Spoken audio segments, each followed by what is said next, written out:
ദൈവരാജ്യം ഭക്ഷണവും പാനീയവുമല്ല, നീതിയും സമാധാനവും പരിശുദ്ധാത്മാവിൽ സന്തോഷവും അത്രേ. യേശുക്രിസ്തു തൻ്റെ പ്രസംഗം ആരംഭിച്ചത് ദൈവരാജ്യം വന്നെത്തിയിരിക്കുന്നു എന്ന് പറഞ്ഞാണ്. മാനസാന്തരപ്പെട്ട് സുവിശേഷത്തിൽ വിശ്വസിക്കുവാൻ. യേശുക്രിസ്തു ഈ ഭൂമിയിൽ വന്നത് ദൈവരാജ്യം സ്ഥാപിക്കുവാനാണ്. പ്രിയപ്പെട്ടവരെ, ദൈവരാജ്യം നിങ്ങളുടെ ഇടയിലുണ്ട്. അത് അക്ഷരികമല്ല, നമ്മുടെ ഈ കണ്ണുകൾ കൊണ്ട് കാണാൻ കഴിയില്ല. യേശു തന്നെ പീലാത്തോസ് വിസ്തരിക്കുമ്പോൾ യേശു പീലാത്തോസിനോട് പറഞ്ഞു, എൻ്റെ രാജ്യം ഐഹികമല്ല. ഐഹികമായിരുന്നുവെങ്കിൽ എൻ്റെ സേവകർ നിന്നോട് യുദ്ധം ചെയ്യുമായിരുന്നു. പ്രിയപ്പെട്ടവരെ, ദൈവരാജ്യം ആത്മീയമാണ്. അത് നിങ്ങളുടെ ഇടയിലുണ്ട്.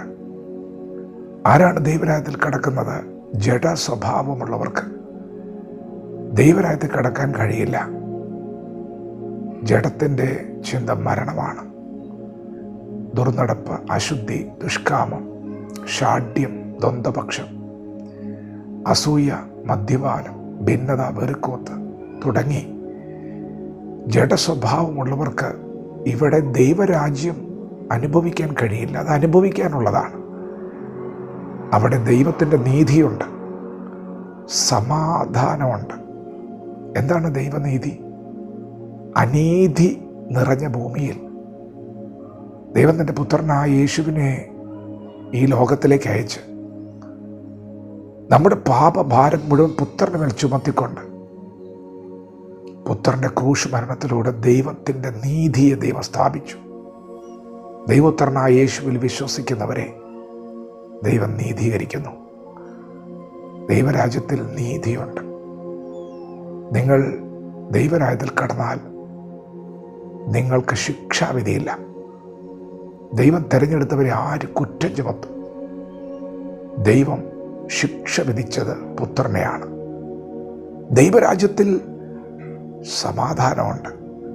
യേശു പറഞ്ഞു, എൻ്റെ സമാധാനം ഞാൻ നിങ്ങൾക്ക് തരുന്നു, ലോകം തരുന്നത് പോലെയല്ല. പ്രിയപ്പെട്ടവരെ, ദൈവരാജ്യത്തിലുള്ള സമാധാനം ഈ ലോകത്തിൽ കിട്ടില്ല. അത് ദൈവരാജ്യത്തിൽ കടന്നനുഭവിക്കാനുള്ളതാണ്.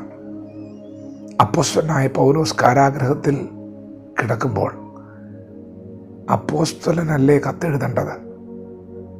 ഭയപ്പെടേണ്ട, ഭാരപ്പെടേണ്ട, കരയണ്ട, ഞങ്ങൾ പ്രാർത്ഥിക്കുന്നുണ്ട് എന്ന് പറഞ്ഞ് കത്തു പോകേണ്ടത് കാരാഗൃഹത്തിലേക്കാണ്. എന്നാൽ ദൈവരാജ്യത്തിൽ കടന്ന പൗലോസ് കാരാഗൃഹത്തിൽ ചങ്ങലകളിൽ കെട്ടപ്പെട്ടവനായി കിടന്നുകൊണ്ട് നമുക്ക് കത്തെഴുതി, നിങ്ങൾ സന്തോഷിപ്പിൻ, കർത്താവിൽ എപ്പോഴും സന്തോഷിപ്പിൻ. പ്രിയപ്പെട്ടവരെ, ദൈവരാജ്യത്തിനകത്ത് സന്തോഷമുണ്ട്. അതിനെ പിടിച്ചു കെട്ടാൻ ചങ്ങലയ്ക്ക് കഴിയില്ല. ചങ്ങല കൊണ്ട് ശരീരത്തെ ബന്ധിക്കാം, പക്ഷേ ആത്മാവിൽ ദൈവം നിങ്ങൾക്ക് നൽകുന്ന സന്തോഷത്തെ കെടുത്താൻ, സമാധാനത്തെ കെടുത്താൻ, ദൈവത്തിൻ്റെ നീതി അസാധുവാക്കുവാൻ ഈ ലോകത്തിൽ ഒരു കഷ്ടതയ്ക്കും കഴിയുകയില്ല. അതുകൊണ്ട് ഇത് പകൽക്കാലം ദൈവരാജ്യം നിങ്ങളുടെ ഇടയിലുണ്ട്. ആ അനുഭവത്തിലേക്ക് ദൈവം നിങ്ങളെ വിളിക്കുകയാണ്.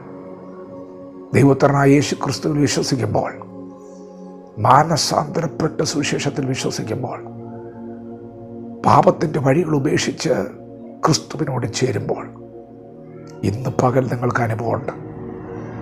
വചനത്തോട് പ്രതികരിക്കാം. ദൈവം നമ്മെ ഓരോരുത്തരും ഈ പകൽ അനുഗ്രഹിക്കുമാറാകട്ടെ. ആമേൻ.